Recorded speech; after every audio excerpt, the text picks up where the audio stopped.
Tayyib. Bismillah. Assalamualaikum warahmatullahi wabarakatuh. Alhamdulillah. Alhamdulillahilladzi bi ni'matihi tatimmus shalihat.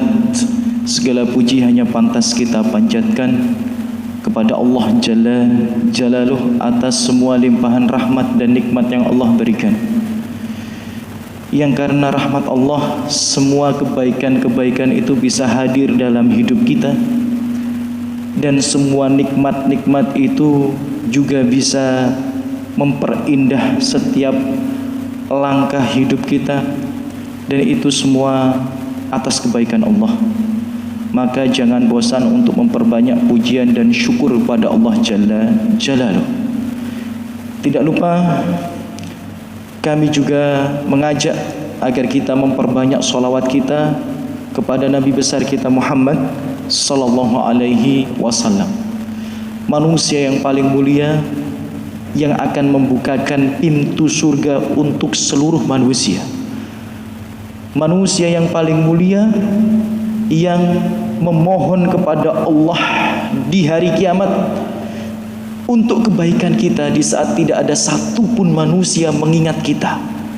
Bahkan orang tua kita sendiri, bahkan anak-anak kita sendiri, bahkan pasangan kita sendiri, atau orang lain sekalipun yang punya hubungan dekat dengan kita, mereka akan melupakan kita. Hanya beliau yang ingat, hanya beliau yang prihatin akan keadaan umatnya. Maka beliau orang yang paling berjasa untuk kehidupan kita di dunia sampai di akhirat. Perbanyaklah memperbanyak sholawat kita pada beliau, juga kepada keluarga-keluarga beliau dan sahabat-sahabat beliau, juga umat beliau yang senantiasa mengikuti petunjuk dan sunnah yang telah beliau tinggalkan. Allahumma sholli wa sallim wa barik ala Muhammad wa ala ali Muhammad. Tayyib. Kajian kita pada malam hari ini, Bapak Ibu, saudara-saudariku rahimani rahimakumullah, semoga Allah berikan taufik dan kemudahan. Insyaallah berjudul sebab-sebab kegagalan di bulan Ramadan. Ya, jadi kajian kita pada malam hari ini, ya, temanya, judulnya adalah sebab-sebab kegagalan di bulan Ramadan. Alhamdulillah, Ramadan tinggal menghitung hari. Ya, Ramadan tinggal menghitung hari. Semoga Allah sampaikan kita di bulan Ramadan dalam keadaan sehat, dalam keadaan baik, dan dalam keadaan penuh semangat untuk maksimalkan ibadah di dalamnya. Amin ya rabbal alamin. Bapak Ibu, beberapa hari terakhir, bahkan sampai beberapa hari ke depan, kita akan sering mendengar nasihat daripada asatidah, daripada guru-guru kita, daripada khotib-khotib tentang keutamaan bulan Ramadan. Di antara keutamaan bulan Ramadan, amal ibadah itu dilipat gandakan. Ya, umrohnya saja seperti haji bersama Rasulullah. Ya. Dan puasanya itu unlimited pahalanya, tak terbatas. Beda dengan puasa-puasa yang lain. Ya. Tilawahnya memiliki kedudukan sendiri di sisi Allah Subhanahu wa taala.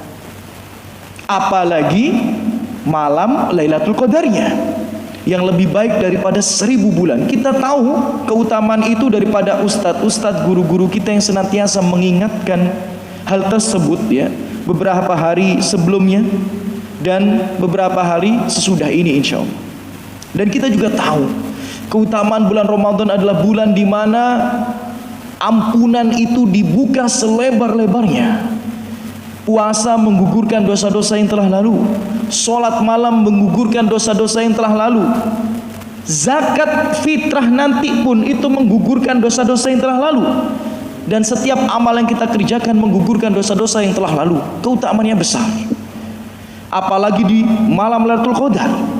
Sholat jika diterima, semua dosa kita bersih, kata Nabi Muhammad SAW.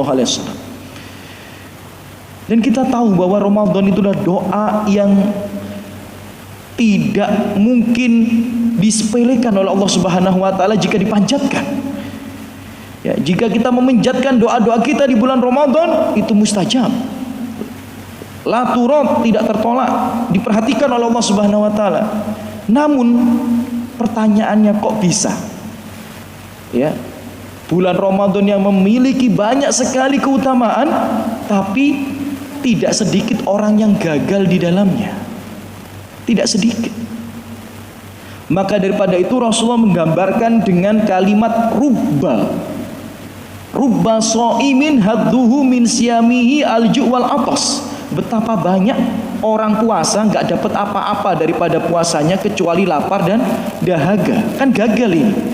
Dengan kalimat rubba itu betapa banyak, berarti ya banyak yang gagal. Dalam hadis yang lainnya, hadis riwayat Muslim, bahkan Jibril yang berdoa, rogima anfu rajulin dakhala alaihi Ramadan summa insalakha falam yukfar lahu. Celakalah seorang hamba itu, diancam untuk dimasukkan ke dalam neraka apabila dia memasuki Ramadan, melewatinya, tapi dosa-dosanya belum terampuni. Padahal Ramadan ini bulan yang begitu besar kesempatannya sebagai penggugur dosa, tapi kok belum terampuni, celaka dia. Dan banyak hadis-hadis yang lainnya yang menunjukkan bahwa tidak sedikit Bapak Ibu orang itu nanti akan gagal di bulan Ramadan. Ramadan yang lalu, Ramadan yang sekarang, dan Ramadan yang akan datang, mohon maaf, itu juga akan banyak orang yang gagal. Pertanyaannya, loh, kenapa kok mereka gagal? Apa sebab-sebab yang membuat mereka itu gagal di bulan Ramadan? Kami mencoba mendengar nasihat dari beberapa ulama, dari muhadharah mereka, kemudian juga mutolaah kitab, kemudian paling tidak kami mengumpulkan ada sekitar, ya karena waktu kita terbatas ya, jadi saya cukupkan 7 saja. Ada 7 sebab ya seseorang itu gagal di bulan Ramadan ya. Jadi tema kajian kita ini kan sebab-sebab kegagalan di bulan Ramadan. Kami kumpulkan ya, paling tidak ada 7 yang disampaikan oleh beberapa asatidah, beberapa ulama dari nasihat-nasihat mereka terkait bulan Ramadan. Ya. 7 sebab kegagalan di bulan Ramadan, atau 7 sebab ya seorang hamba itu gagal di bulan Ramadan. Yang pertama, ya supaya kita nggak gagal ya, kita belajar. Apa sih yang membuat orang itu gagal di bulan Ramadan? Karena nggak sedikit yang gagal itu, banyak.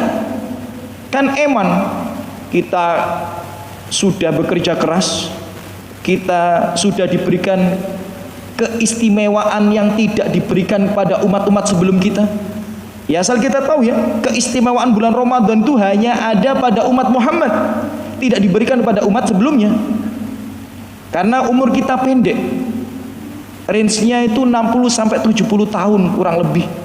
Sedangkan umat-umat sebelum kita umurnya panjang-panjang. Nabi Nuh aja dakwahnya 900-an tahun, dakwahnya tok itu, belum hidupnya. Lah ibadah mereka panjang. Kalau kita dibandingkan dengan mereka, ibadah kita nggak ada apa-apanya. Ibadah kita dibandingkan dengan ibadah orang-orang sebelum kita, umat-umat sebelum Muhammad SAW, nggak ada apa-apanya. Umur mereka panjang-panjang, ratusan tahun. Ada yang 300 tahun. Ada sebagian nabi itu range umurnya ya bersama umatnya itu 200 sampai 300 tahun. Kita ini ya itu tadi, range-nya kan 60 sampai 70 tahun saja. Makanya dulu di zaman Nabi, Rasulullah dan para sahabat itu dibully sama orang-orang Yahudi. Karena mereka orang-orang Yahudi kan terbukukan dengan baik cerita-cerita Bani Israel di zaman dahulu yang umurnya panjang, ibadahnya banyak. Bahkan dalam sebuah asar dikatakan ada kebiasaan orang Bani Israel itu bisa puluhan tahun menyendiri di tempat ibadahnya, nggak keluar ngurusin dunia. Karena umurnya ratusan tahun, 60 tahun tuh udah. Misal dia itu kalau di kita ini masjid, tinggal di masjid 60 tahun fokus ibadah tok. Nah kita 60 tahun ya udah sampai meninggalnya juga gitu ya. Nah, makanya mereka itu pamer hal ini kepada para sahabat di zaman Nabi, dibully para sahabat itu karena ibadahnya sedikit, karena umurnya nggak panjang. Maka Allah turunkan surat Al-Qadar ini sebagai kabar gembira. Inna anzalnahu fi lailatul qadr, lailatul qadri khairum min alfi syahr. Ada malam di bulan Ramadan yang kalau kita mengerjakan ibadah di dalamnya lebih baik daripada ibadah yang kontinu selama 1000 bulan, 80 tahun lebih. Maka daripada itu, ini keistimewaan umat Muhammad. Harusnya kita tidak menyia-nyiakannya. Tapi saya ulang sekali lagi, kok bisa banyak yang gagal? Ya, dalam waktu kurang lebih ya sekitar 45 menit ke depan kita akan belajar. Apa 7 sebab itu? Paling tidak. Yang pertama, ya, sebab-sebab kegagalan di bulan Ramadan yang pertama, tidak memiliki jadwal atau schedule khusus. Ya, tidak memiliki jadwal atau schedule khusus dalam beribadah.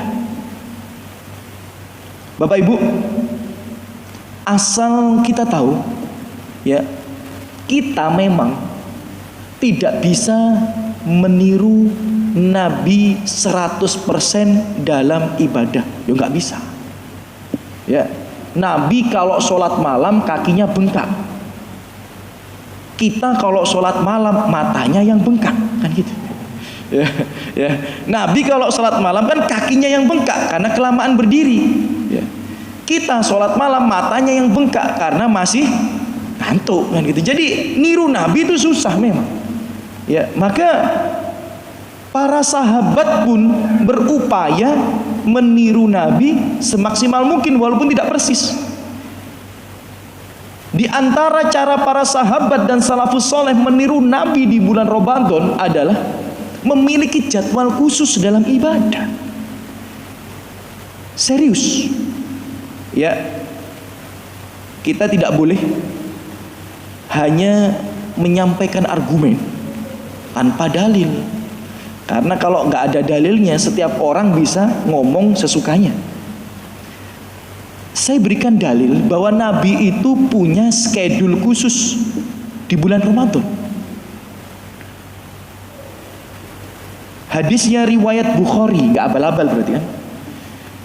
Karena Rasulullah SAW ajwadun nas wa kana ajwadu ma yakunu fi Ramadan. Nabi itu orang yang paling dermawan di antara manusia yang lain. Tapi kalau masuk Ramadan lebih dermawan lagi.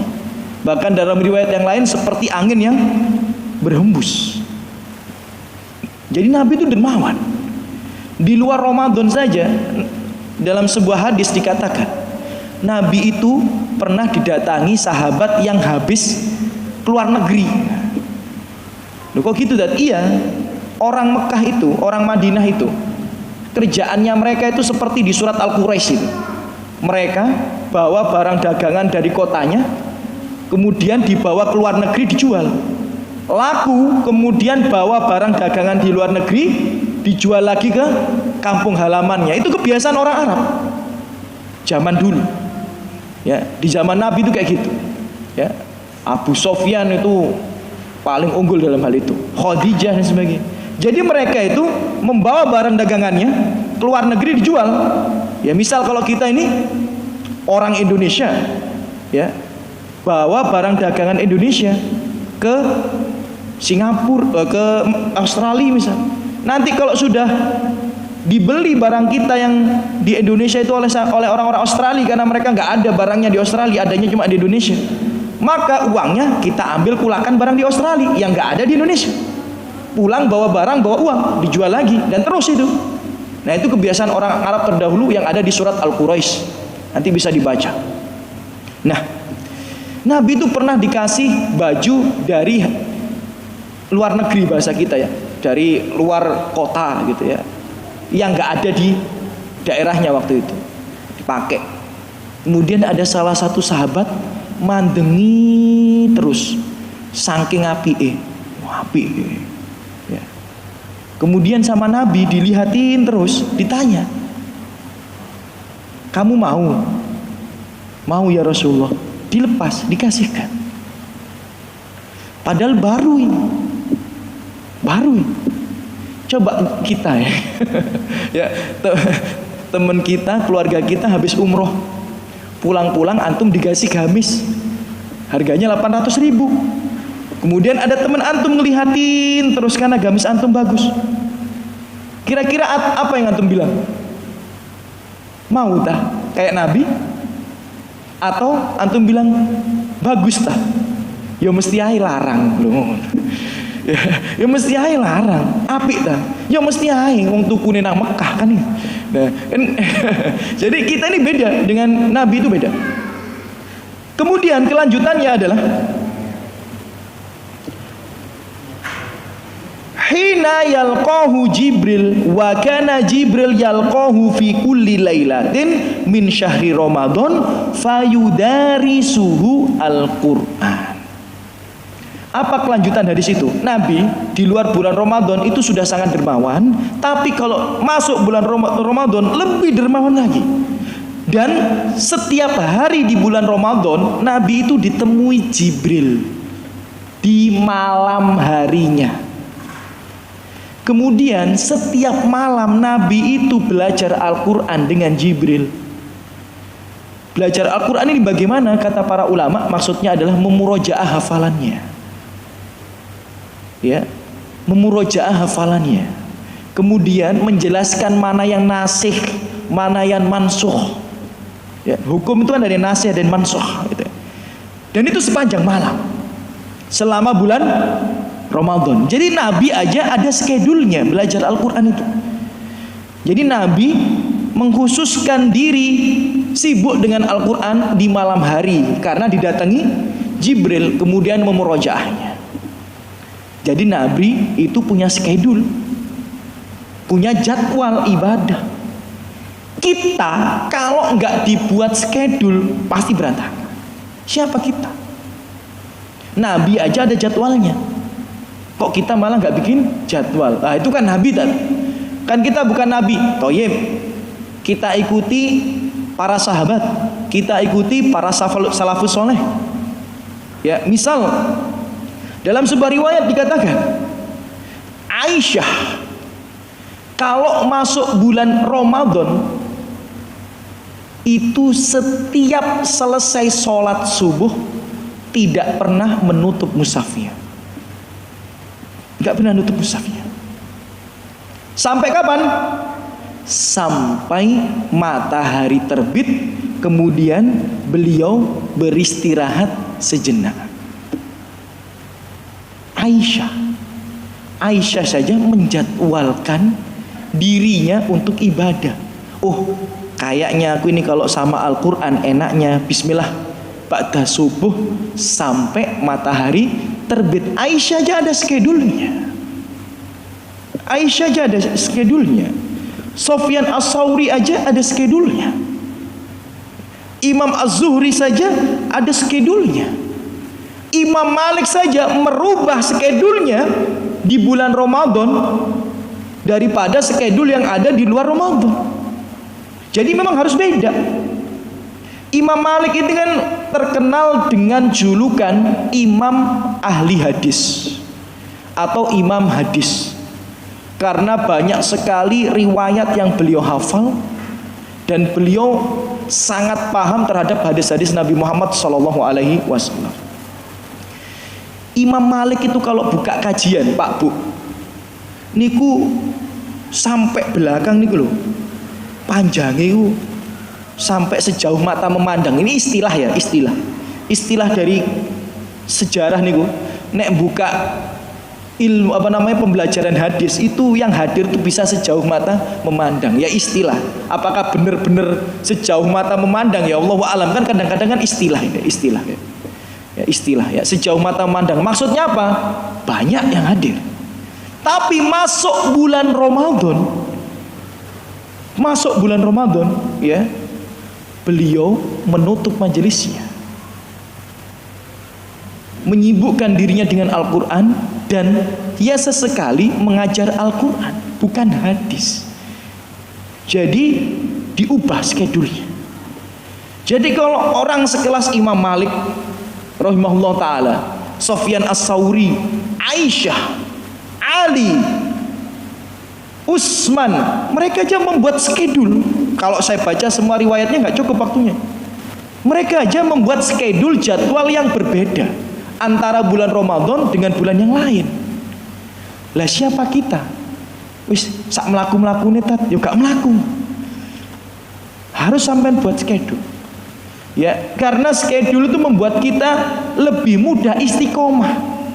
Kalau jenengan sak melaku nih, hari pertama bisa 2 juz, hari kedua mulai sak juz setengah, hari ketiga sak juz, hari keempat wis ono jadwal buka bersama, ya kan, keluar kota lagi, ya repot ya. Hari kelima ya buka bersama keluarga loh. Tadi mau ambek konco ngaji nih, ya menini ambek keluarga nih, menini ambek konco SMA lo ruwet. Akhirnya Anda harus punya schedule, jangan berjalan begitu saja. Nabi itu ada schedule untuk ibadah. Aisyah ada, Sufyan As-Tsauri ada, Utsman ada, ya kan? Imam Syafi'i ada. Misal ini saya bacakan ya. Di sini dikatakan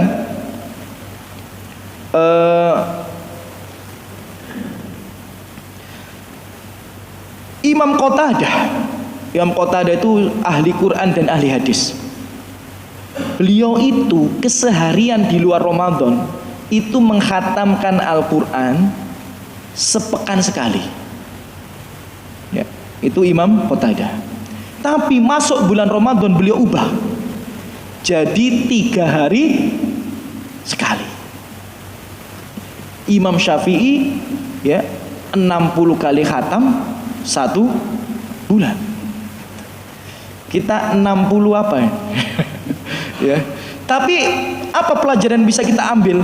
Poin yang pertama itu cukup kuat dilandasi dengan dalil bahwa sebab kegagalan di bulan Ramadan diantaranya adalah tidak memiliki jadwal khusus atau schedule khusus. Antum harus ada. Saya kasih gambaran ya. Ini schedule saya waktu SMA, bukan sekarang. Ya, kalau sekarang nggak usah disampaikan ya. Saya saja Pak Bu, waktu pertama hijrah itu punya schedule. Saya kan hijrah itu dari SMP kelas 1 tapi belum kenal sunnah ya, mulai hijrah, mulai sholat itu. Mulai ngamalin sunnah itu SMA. Akhir SMP kelas 3, SMA kelas 1. Nah, hitungannya sing mulai temenan SMA kelas 1 waktu di Semansasu. Saya dulu aja ada schedule-nya supaya bisa khatam Quran. Kalau nggak gitu memang nggak bisa. Saya SMP kelas 3 dulu pengen khatam Quran kok nggak bisa ya. Ternyata ini kalau saya runut kenapa saya SMA dulu bisa 1 bulan itu bisa sekali khatam atau lebih 1,5 kali khatam.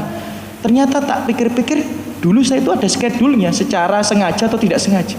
Schedule-nya apa? Ba'da subuh itu harus habis setengah juz baru aktivitas. Jadi saya dulu waktu SMA ya di Semansasu itu ba'da subuh kudu mushaf. Setengah juz baru aktivitas. Entah sarapan, entah mandi baru berangkat sebagainya. Nggak ada kegiatan lain selain Al-Quran. Itu dulu saya belum, nggak tahu kebiasaannya Aisyah, belum ngaji soalnya, nggak tahu kebiasaan sahabat, nggak ada. Ya cuma pengen aja khatamin Al-Quran. Ternyata bisa akhirnya. SMA kelas 1, SMA kelas 2, SMA kelas 3 bisa khatam. Baru setelah dapat setengah juz, nah setengah juz berikutnya itu ya tak cicil. Habis sholat ngaji, ya kan? Ya. Ba'da maghrib sebelum tidur, dan nggak mungkin tidur sebelum selesai 1 juz. Nah, itu kebiasaan SMA kelas 1, SMA 2, kelas 2, SMA kelas 3 bisa. Ya. Ternyata tak runut-runut, tak ingat-ingat, oh iya ya, ternyata dulu ada schedule-nya. Ya. Nah sekarang juga sama, Anda itu juga harus punya schedule. Kalau enggak, niat baik saja nggak cukup. Ya. Harus di-schedulekan dengan matang, harus diubah. Ya, harus dijadwalkan dengan baik. Oh, waktu ini saya harus ngaji. Oh, waktu ini saya sudah harus habis berapa halaman. Kayak gitu. Ya.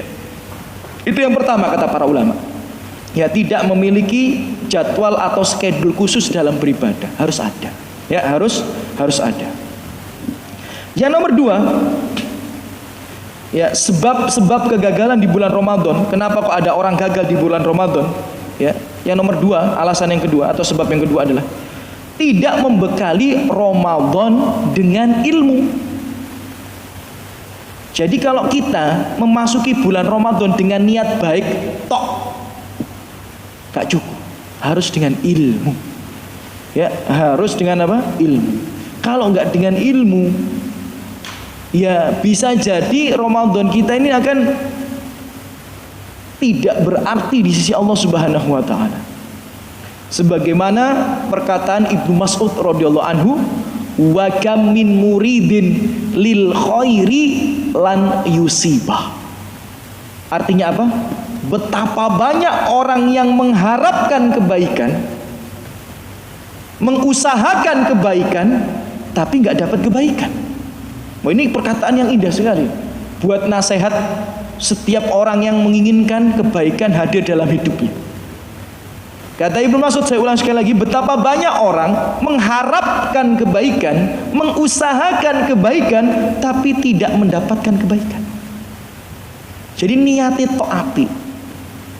Kalau nggak dibarengi dengan ilmu, yo ajur.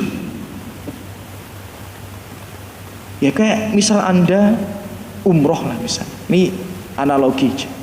Perhatikan betapa banyak orang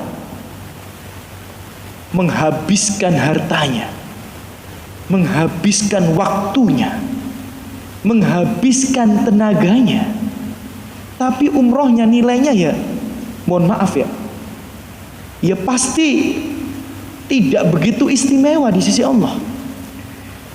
Kenapa? Karena tidak dibarengi dengan ilmu. Kan syarat diterimanya amal kan ittiba, mengikuti Nabi. Dan mengikuti Nabi itu harus dengan ilmu. Anda nggak bisa ngikuti Nabi dengan ilmu. Lah orang umroh muter tawaf, doanya apa? Nabi nyuruhnya apa?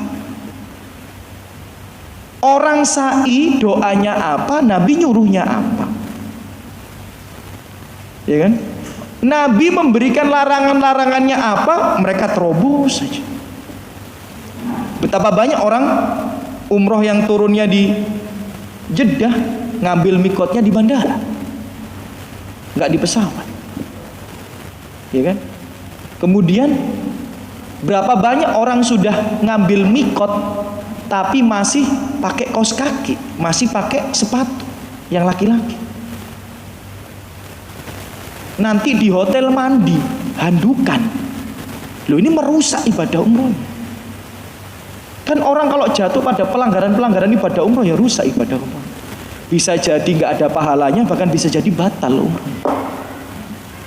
Tapi mereka mengupayakan dengan usaha yang tidak mudah, Bapak Ibu.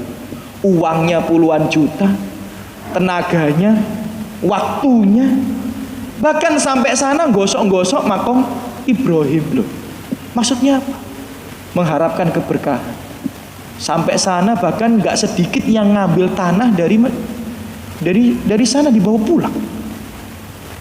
Nggak sedikit yang ke Jabal Rahmah kemudian mengharapkan keberkahan daripada rumah tangganya. Rusak. Bahkan Jabal Rahmah yang terkini nih Bu, sampun dicat hitam. Sebelumnya kan ya sama orang-orang itu dicoret pakai spidol sama ballpoint. Lah sama pemerintah Saudi dicat hitam biar gak kelihatan kalau ditulis pakai spidol. Lah cuma wong-wong yang jenis kreatif ya. Maksiatnya kudu kreatif gitu. Sama lihat tadi ya di YouTube itu. Ya, gara-gara temboknya Jabal Rahmah itu atau monumennya Jabal Rahmah itu dicat hitam, orang-orang bawa spidol putih. Bisa, ya, ngomong nek maksiat atau kreatif gitu. Ya. Oh, pemerintah Saudi itu ngecat hitam itu ya, tugune ben kalau ditulis pakai spidol hitam itu nggak kelihatan. Kok malah nggawa spidol putih. Kreatifnya gak ketulungan. Nek maksiat ya. Harusnya orang kan kreatif itu dalam artian schedule ibadah yang baik itu dibuat schedule-nya kreatif. Maksiat kok kreatif gitu. Ya. Jadi Bapak Ibu ya kan niat baik mboten cukup, nggak bisa, harus dengan ilmu. Ya, harus dengan ilmu. Ya, niat baik itu mboten cekap. Ya, bukankah di Al-Kahfi itu dan di surat Al-Ghasyiyah itu maknanya hampir sama. Qul hal nunabbiukum bil akhsarina a'mala. Wahai Muhammad, apakah kalian mau kami beritahu siapa yang paling merugi amalnya? Alladzina dhalla sa'yuhum fil hayati dunya wa hum yahsabuna annahum yuhsinuna sun'a. Mereka itu menyimpang selama di dunia tapi enggak sadar. Mereka itu sesat selama di dunia tapi enggak sadar. Mereka salah tapi enggak sadar. Bahkan mereka masih mengira dirinya di atas kebaikan dan akan mendapatkan balasan kebaikan dari Allah. Itu orang yang paling merugi di akhirat. Nang akhirat berharap wah aku mlebu surga. Aku wis pegel ibadah nang donya. Lho enggak, ternyata masuk neraka. Di surat Al-Ghasyiyah sama, amilatun nasibah tasla naron hamiyah. Orang tuh capek ibadah di dunia tapi di akhirat dimasukkan ke dalam neraka. Naudzubillah min dzalik. Ayat yang ketiga dan keempat di surat Al-Ghasyiyah. Jadi niat baik saja untuk menyambut, memasuki dan melewati Ramadan gak cukup, harus dengan ilmu. Lah ilmunya apa? Banyak. Ya, makanya satu kali pertemuan kajian nggih mboten cekap. Ilmu yang harus kita bekali terkait Ramadan ya banyak. Misal keutamaan-keutamaan. Biar kita tahu, oh kalau ibadah ini keutamaannya seperti ini. Semakin kita tahu keutamaannya, semakin kita sayang untuk meninggalkannya. Semakin kita tahu keutamaannya, semakin sayang kita untuk meninggalkannya. Ya kan? Kan kayak gitu kan? Dan itu berlaku untuk hal yang lainnya. Kalau kita tahu itu ada sebuah keutamaan, kita akan sayang untuk meninggalkannya. Misal satu hari laki-laki paling tidak harus minum 1,5 sampai 2 liter air putih untuk menjaga kesehatan dia. Biar kalau nanti sudah umur 40 nggak kena gagal ginjal, ya, biar mengontrol hipertensinya dengan baik dan lain sebagainya. Kalau dia tahu keutamaannya, dia nggak mau ninggalin. Tapi kalau dia nggak tahu keutamaannya, ngombe nih yang bersoda, yang manis, karena nggak tahu keutamaan. Kenapa sih orang tuh kok semangat mengamalkan? Karena tahu keutamaan. Kenapa orang kok semangat iktikaf? Karena tahu keutamaan. Kenapa kok orang semangat membaca Al-Quran di bulan Ramadan? Karena tahu keutamaan. Jadi kita nih harus tahu keutamaan-keutamaan. Ilmu itu penting tentang keutamaan-keutamaan ibadah-ibadah di bulan Ramadan. Ilmu yang lain yang tidak kalah penting adalah tentang pembatal pahala. Itu penting. Jangan-jangan selama ini kita jatuh pada pembatal pahala di bulan Ramadan. Saulan capek ibadah ternyata nggak ada nilainya, karena kita nggak tahu ilmunya itu tadi loh. Misal diantaranya man ata arrofan fasa'alahu ansai lam tuqballahu sholah arba'ina lailatan. Hadis riwayat Muslim. Siapa yang mendatangi peramal, tanya saja belum dibenarkan, 40 malam sholatnya tidak diterima. Jadi kalau sekarang jenengan nanti malam gitu, jenengan penasaran, di YouTube ada beberapa artis yang diprediksi cerai di tahun 2026. Wah. Kemudian sampean buka, lah sampean penasaran kan? Ada orang yang ngaku-ngaku inisialnya S, sopo S, sampean mikir. Nah, itu nanti sampai Idul Fitri sholat sampean lo nggak ada pahalanya, nggak ada pahalanya. Primbon baca, oh kalau mimpi gini ya, kalau angkanya seperti ini, itu nanti 40 hari ke depan Anda nggak percaya, setengah percaya setengah enggak, cuma penasaran saja. Itu 40 hari ke depan sampai Idul Fitri itu pahala kita nggak ada manfaatnya. Weman Anda sholat taraweh 1 bulan full, embo bisa, pulang masih sholat lagi, itu nggak ada pahalanya. Weman kan? Gara-gara apa? Percaya ramalan, zodiak sebagainya. Nah termasuk kalau tangan gatel kemudian berpikir bentar lagi dapat duit, nah itu kan ramalan juga. Berarti sampai ngeramal, wah tanganku gatel, berarti bentar lagi dapat uang, itu berarti Anda ini sedang meramal. Anda sadar nggak sadar itu Anda sedang meramal. Meramal itu artinya apa sih? ya, dia itu yadai kalau bahasa Arab itu, mengaku mengetahui apa yang akan terjadi di waktu yang akan datang. Itu namanya meramal. Jadi kalau sampean gatel, wah bentar lagi aku dapat duit, sampean itu peramal, ramal diri sendiri. Nah ini 40 malam ke depan, 40 hari ke depan, nggak ada manfaatnya sholat kita. Bahkan Idul Fitri kita loh nggak akan ada manfaatnya sholat itu. Nggak akan iman. Ya, hati-hati, pembatal-pembatal pahala. Pahala sholat, minum khamr itu 40 hari ke depan nggak ada pahala. Ya, wanita yang datang ke masjid dengan bau parfum yang sangat menyengat itu nggak ada pahalanya sholatnya. Nabi yang ngomong, Bu, bukan saya. Jangan protes ke Nabi aja. Dalam hadis riwayat Ahmad, ayuma imro'atin tatoyabat summa khorojat ila masjid. Wanita manapun yang menggunakan parfum kemudian keluar ke masjid, ya untuk ibadah, liyu jida rihuha, agar orang-orang mencium bau wanginya dia. La tuqbal minha sholah hatta taktazil, dia nggak mungkin sholatnya diterima sampai dia mandi besar. Apalagi kok tiap hari wangi, bahaya. Loh, berarti nggak boleh pakai parfum? Boleh.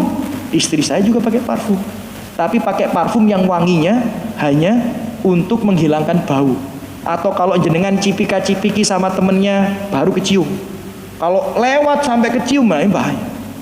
Ya, jadi parfumnya perempuan itu untuk menghilangkan bau badan, bukan untuk menimbulkan bau yang sangat menyengat di publik, bukan.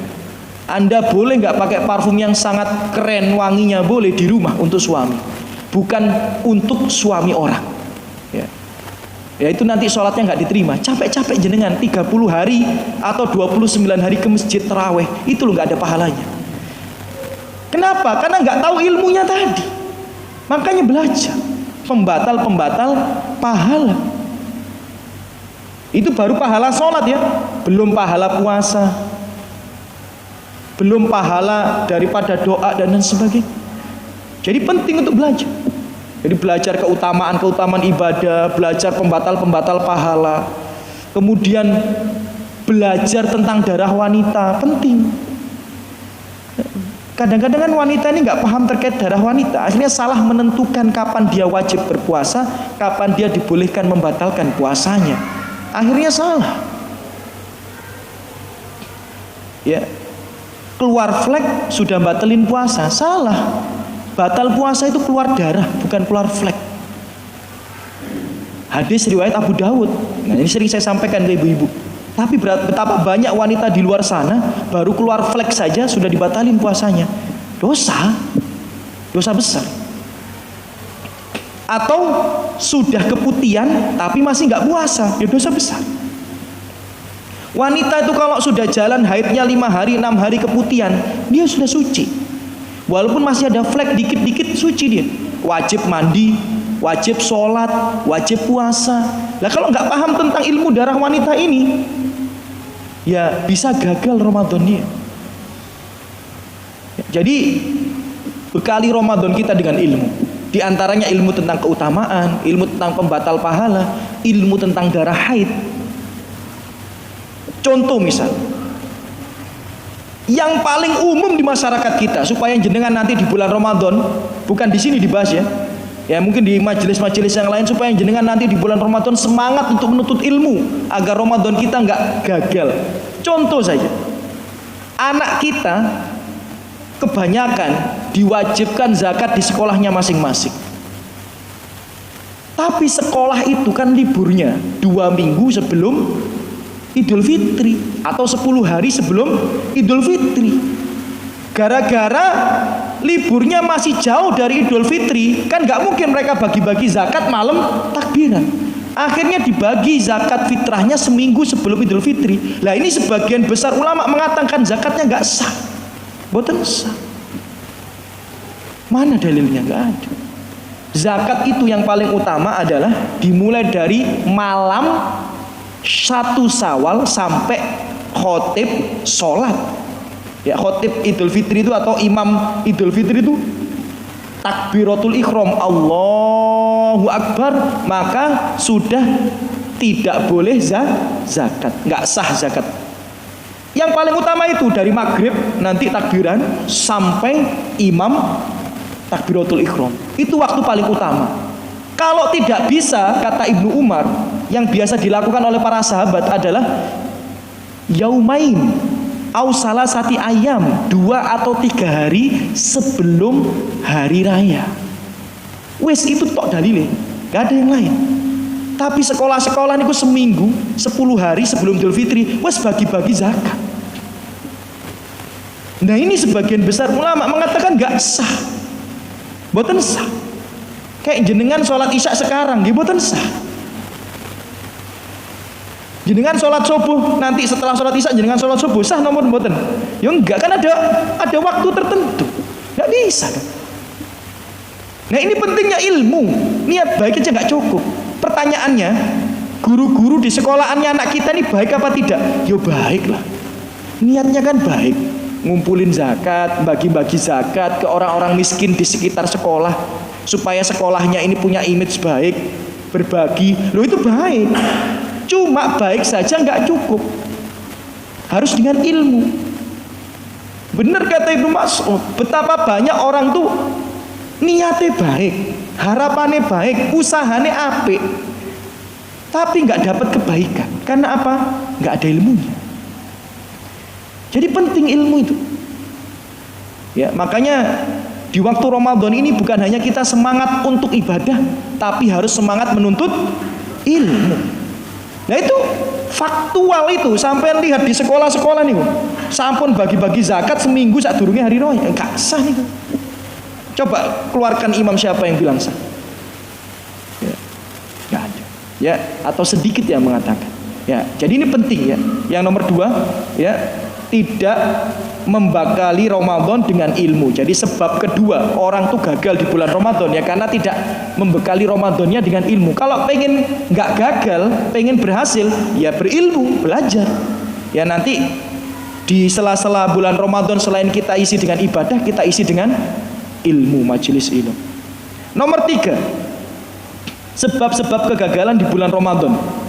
Mengapa orang itu kok bisa gagal di bulan Ramadan? Padahal Ramadan ini sudah Allah peruntukan khusus buat kita umat Muhammad, bukan untuk umat yang sebelumnya. Nomor 3 adalah tidak memahami skala prioritas dalam beribadah.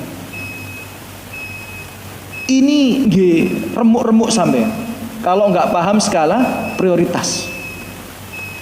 Jadi Bapak Ibu, ya, dalam sebuah hadis dikatakan, hadis riwayat Bukhari ya, Allah mengatakan, wa ma taqarraba ilayya abdi bi syai'in ahabba ilayya mimma iftaratu alaihi. Dan tidaklah hambaku itu mendekat denganku dengan suatu amalan yang lebih aku cintai daripada perkara yang aku wajibkan kepada mereka. Jadi Anda kalau pengen sukses di sisi Allah di bulan Ramadan, ya, bukan hanya dari sudut pandang manusia, maka pastikan yang wajib-wajib dulu yang Anda usahakan. Wa ma yazalu abdi yataqarrab ilayya bin nawafil hatta uhibbah. Baru setelah itu dia mengusahakan dengan yang sunnah-sunnah hingga aku mencintainya. Jadi wajib dulu baru sunnah. Tapi kita ini kadang karena FOMO, apa FOMO?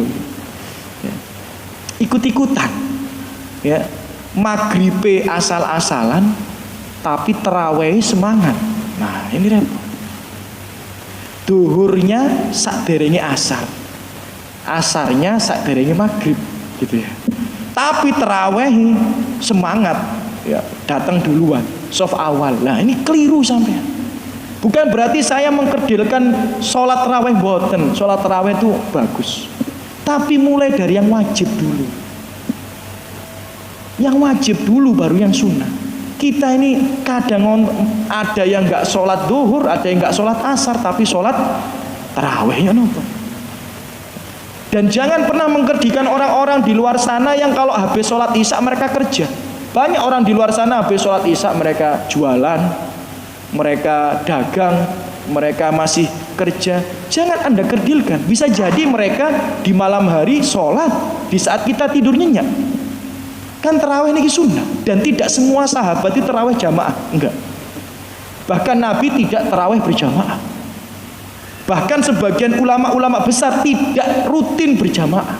Tujuannya adalah agar orang ini tidak meyakini bahwa tarawih itu wajib.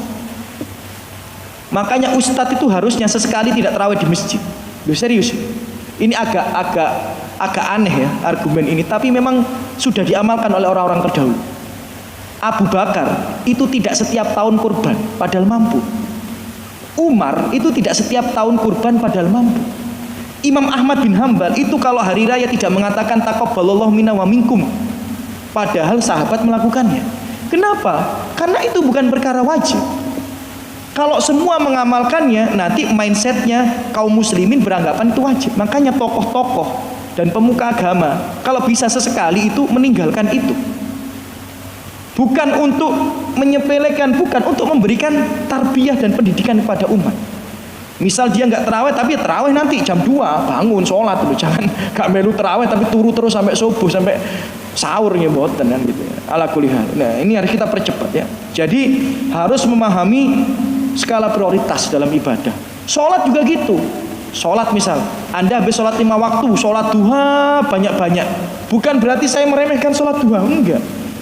Tapi harusnya sholat itu kan ada urutannya. Yang paling utama itu sholat wajib, setelah itu sholat malam. Afdholus sholat ba'dal maktubat qiyamul lail. Sholat yang paling baik setelah sholat 5 waktu sholat malam. Setelah sholat malam itu sholat sunnah rawatib. Nah kayak gitu. Jadi orang cerdas itu tahu mana amalan yang sangat dicintai Allah secara urutan.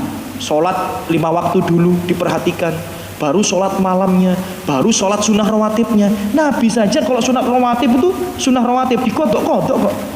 Nabi habis sholat duhur pernah sholat sunnah rawatib 6 rakaat karena sebelum duhur nggak sholat qobliyah. Nabi pernah sholat ba'diyah duhur ba'da asar, dan pernah ba'diyah duhur sebelum asar, pernah. Itu hadisnya sahih.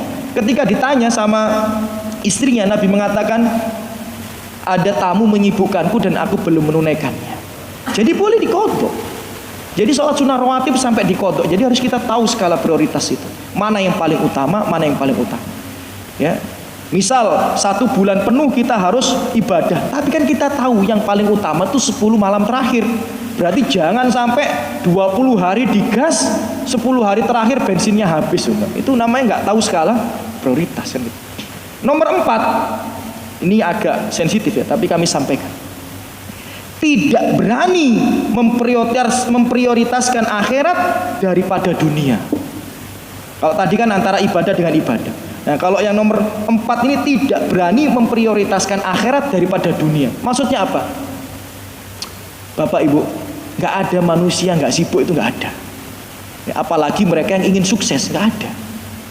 Tapi Bapak Ibu rahimani wa rahimakumullah ya. Jika kita mau jujur, ya, jika kita mau jujur, Bapak Ibu rahimani wa rahimakumullah, kita ini sudah mendahulukan akhirat kita belum daripada dunia kita. Misal ayatnya ini, ya, ayatnya saya bacakan penjenengannya. Al-Qasas ayat 77. Wattabi fima atakallahu darul akhirah wala tansa nasibaka minad dunya. Perjuangkanlah negeri akhirat, ya, dengan nikmat-nikmat yang sudah diberikan kepadamu. Maksudnya apa? Antum dikasih nikmat harta, perjuangkan akhirat dengan hartamu. Antum dikasih nikmat sehat, perjuangkan akhirat dengan sehatmu. Antum dikasih nikmat waktu luang, perjuangkan akhirat dengan waktu luangmu. Jadi memperjuangkan akhirat itu dengan nikmat yang Allah titipkan kepada kita. Kemudian Allah mengatakan wala tansa nasibaka minad dunya, tapi jangan lupakan bagian duniamu. Jika kita pahami secara tersirat, makna daripada ayat ini adalah jenengan iku totalitas ibadah, dunia iku sampingan, jangan dilalaikan, gitu loh.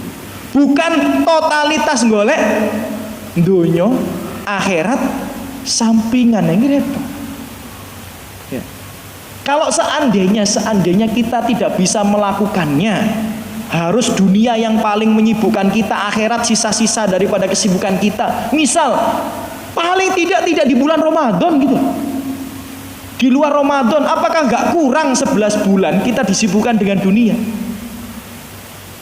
Bulan Ramadan masih disibukkan dengan dunia. Atau paling tidak kalau nggak bisa 1 bulan Anda disibukkan dengan akhirat, apakah tidak bisa 10 hari saja di bulan Ramadan? Atau 10 malam saja di bulan Ramadan yang terakhir Anda itu sibuk akhirat, nggak sibuk dunia? Bisa nggak? 10 hari aja. Tapi terkadang kita untuk menentukan itu saja berat. Lah terus mana tatbik, penerapan kita daripada Al-Quran itu? Kan Al-Quran nyuruh kita totalitas nyari akhirat, tapi jangan dilupakan dunia. Jangan lupakan dunia. Antum tetap nyari nafkah. Bukan totalitas nyari nafkah, jangan lupakan akhirat. Keliru kita. Tapi kalau selama ini kita memang keliru, mbok di bulan Ramadan kita ganti. Nggak bisa di bulan Ramadan 1 bulan penuh. Ya paling tidak 10 hari nggak bisa antum ganti. 10 hari aja. Akhirat yang utama, dunia sampingan. 10 hari aja. Nggak bisa 10 hari, 10 malam saja. 10 malam saja. Antum tahu kebiasaannya para salafus soleh itu? Ya memang kalau kita niru mereka nggak bisa. Khusus di bulan Ramadan, ada di antara mereka yang nggak kerja.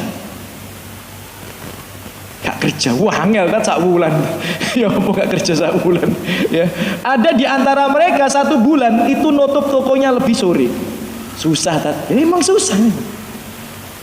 Tapi seandainya antum nggak bisa 10 hari aja, bisa nggak kita ini totalitas akhirat, dunia sampingan 10 malam saja? Buktikan bahwa kita ini memang merindukan surga. Buktikan bahwa kita ini memang ingin kembali di rumah nenek moyang kita, Adam alaihissalam. Buktikan bahwa kita ini memang benar-benar mengharapkan surga. Bukan hanya omongan saja, tapi tidak dibuktikan dengan amaliyahnya. Itu nomor 4. Kemudian yang nomor 5, ini saya singkat ya. Sebab-sebab kegagalan di bulan Ramadan. Berpikir pasti akan mendapatkan Ramadan di waktu yang lain. Nah ini bisikan setan. Kadang-kadang orang itu kalau udah startnya udah lambat, ya kan? Kemudian keteteran tek, ya wis lah. Tahun ngarep ya aku tak usaha. Ngono terus lagi. Ya. Ya, jadi startnya wis keteteran, ya kan? Kemudian wis gagal, kepleset. Insyaallah lah tahun ngarep aku tak serius. Tahun ngarep ngono maneh. Sampai wis ubanen kabeh. Gitu ya. Ya. Ya. Nah, ini bisikan setan. Ya, bisikan setan. Menunda-nunda ibadah itu bisikan setan. Antum tahu ya kenapa Yahudi itu dilaknat? Karena suka menunda-nunda ibadah. Engkau sih. Akhirnya tahu terus engkau sih sampai mendapatkan laknat Allah. Nanti antum baca di surat Al-Hadid waktu kita terbatas ya, halaman yang nomor 3. 1, 2, 3. Jadi orang-orang Yahudi Ahlul Kitab itu, mereka itu start ibadahnya lambat, kemudian ditunda, akhirnya hatinya keras, kemudian mendapatkan laknat dari Allah Subhanahu wa taala. Itulah ya kebiasaan kita kadang seperti itu. Startnya lambat, keteteran, kepleset, akhirnya ya udahlah, sedapatnya insya Allah tahun ngarep aku tak serius. Tahun ngarep gitu lagi. Padahal koncone sakit sing wis dikubur, ya kan? Ya. Enggak ada yang tahu kapan kita meninggal dunia, Bapak Ibu. Ya, jadi itu bisikan syaitan ya, menunda-nunda ya untuk totalitas ibadah. Ya, nanti bisa dilihat di surat Al-Hadid halaman yang ketiga, dibaca sendiri waktu kita terbatas ya. Ya. Di surat Al-Hadid halaman yang ketiga. Apakah belum tiba waktunya kalian itu sungguh-sungguh beribadah kepada Allah gitu. Ataukah kalian pengen seperti orang Yahudi, nunda, hatinya keras kemudian mendapatkan laknat Allah? Itu Al-Hadid halaman yang ketiga. Yang nomor 6, ya, kenapa orang gagal di bulan Ramadan? Ya, karena masih membawa banyak dosa yang belum terampuni. Ya, masih membawa banyak dosa yang belum terampuni. Bapak Ibu, asal kita tahu, Orang baik itu akan dimudahkan ibadah di bulan Ramadan, orang jelek itu akan dipersusah untuk ibadah di bulan Ramadan. Makanya Anda itu kalau masuk bulan Ramadan, saya juga, ayo banyak-banyak minta ampunan pada Allah atas dosa-dosa yang telah lalu. Dalilnya mana? Dalilnya di surat Al-Lail, fa amman aqta wattaqa wa saddaqa bil husna fasanuyassiruhu lil yusr. Siapa yang banyak berbuat kebaikan, di antaranya sedekah, ya, kemudian percaya akhirat dan lain sebagainya, Allah akan memudahkan dia dalam kebaikan. Dia akan dimudahkan. Wa amman bakhila wastagna wa kadzdzaba bil husna. Siapa yang jarang sedekah, pelit, ya kan, kemudian ragu dengan akhirat, Allah akan membuat dia sukar untuk berbuat baik. Loh, jadi kebaikan kita itu memudahkan kita untuk mengerjakan kebaikan yang lain. Keburukan kita membuat kita susah berbuat kebaikan setelahnya. Makanya kalau kita ini susah berbuat kebaikan di bulan Ramadan, jangan-jangan kita ini masih membawa banyak dosa yang banyak yang belum diampuni. Maka banyak istighfar, ya, banyak istighfar. Ya, itu yang alasan yang nomor 6 ya, kenapa kok ada orang gagal di bulan Ramadan, karena masih membawa banyak dosa-dosa yang belum terampuni. Karena kalau dia orang baik akan dimudahkan oleh Allah. Kalau dia memang banyak maksiat yang belum diampuni ya susah. Yang terakhir, yang nomor 7 adalah kurangnya tawakal kepada Allah. Ya, kurangnya tawakal kepada Allah. Bapak Ibu, di surat Fatir ayat 32, manusia itu dibagi menjadi 3. Ada yang zolimu li nafsi, menzolimi dirinya sendiri.